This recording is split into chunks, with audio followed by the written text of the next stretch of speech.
Hello, 1C. How are you today? I hope you're doing well. It's already May 5th. Can you believe it? It's getting close to Mother's Day. Are you thinking of something to get your mom? Maybe you could make her something. Maybe there might be some beautiful flowers around your yard she might enjoy. Mom has been such a wonderful teacher, so we got to make sure we remember her on Sunday. But don't worry, I'll remind you again. So, 1C friends, this week our story is Dot and Jabber. They are so cute. I love Dot and Jabber. Now, this is a little bit of a different genre, informational fiction. So, boys and girls, what that means is informational fiction tells a make believe story, but it also gives facts and information. The next story is a mystery about trees and how they grow where they do. So, boys and girls, the fiction part is because Dot and Jabber are acting like people. They're being detectives. Do you know what detectives are?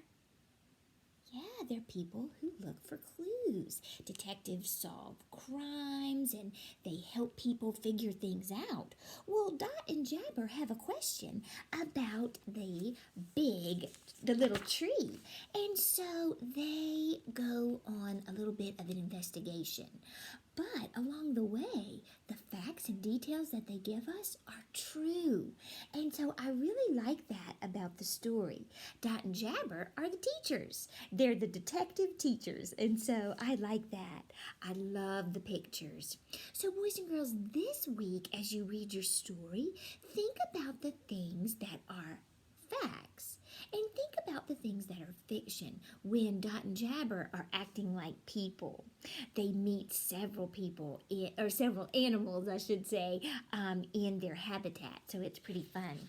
So let's go back and let's talk about the new words that we're going to see this week. I like it because it's not a lot of words again, but they're very grown up words. Do you feel like you're almost a second grader? You should. These words are among, instead, another, none. Now, boys and girls, you've probably heard this word instead before. Sometimes when you're making a choice, you might say, I think I'm going to have a popsicle instead of an ice cream cone. Another. You might choose something else or another. And none, that's zero. Nothing. But among. That's a really grown up word. I might say that all of the leaves among the grass are green right now. I'm looking out in my yard, and you know what? Among the grass, I see a lot of pine cones. Remind me to get Emery to clean up those pine cones. Remind me about that later. So, boys and girls, those will be some interesting sentences if I get sentences from you. So, among, instead, another, none. So, boys and girls, when I see these two words that begin with an A, it makes me think of ABC order. And ABC order to the second letter.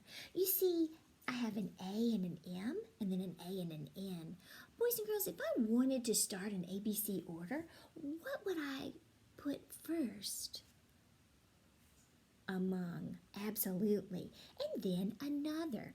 Because now I'm looking at the second letter, and I see an M, and then I see the N. So among would be first, then another. What would be next, boys and girls? Instead.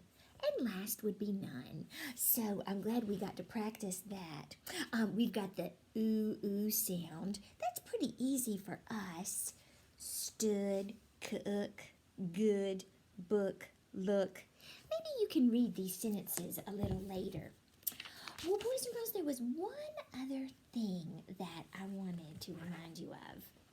Now, you are actually experts about this because we've been doing this all year. Sometimes we add suffix s, we add ed, and we add ing. You see, we say that they go at the end of the word. We used to call them the caboose. Do you remember that? I remember that too. I also used to tell you, and I hope you remember, when I add ed to the end of the word, it changes it a little bit. It means that that happened in the past. You said past, didn't you? I knew it. I knew you would remember. I might say I joked around last night with my family. You see, when I add ed, it means it happened already. Ooh, ooh, I am making dinner. What does that mean? If I have ing here, making, that means it's happening right now. Did you say right now? I knew it. I knew it. Making. Ooh, I could make a sentence with hiked.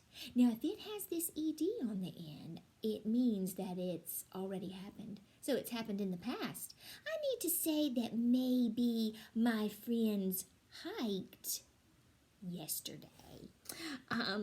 So boys and girls, chases. This is suffix s.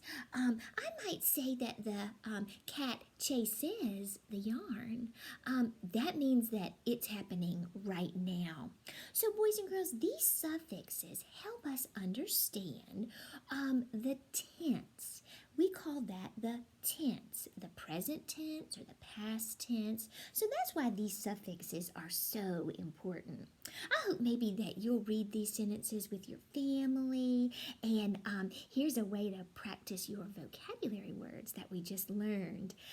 So, boys and girls, for today, I'm going to let you read Dot and Jabber and enjoy that story. I think that you're going to like it. I love those cute little detectives. They're so fun, and I like the way that they eat their clues. But, boys and girls, thank you so much for all your hard work. I'll be back tomorrow with another video, maybe some math. I think you guys are doing such a great job. You're getting ready for second grade, and I could not be prouder of you. Thank you. I miss you all, and I hope you're doing so well. I'll be seeing you soon. Goodbye, 1C.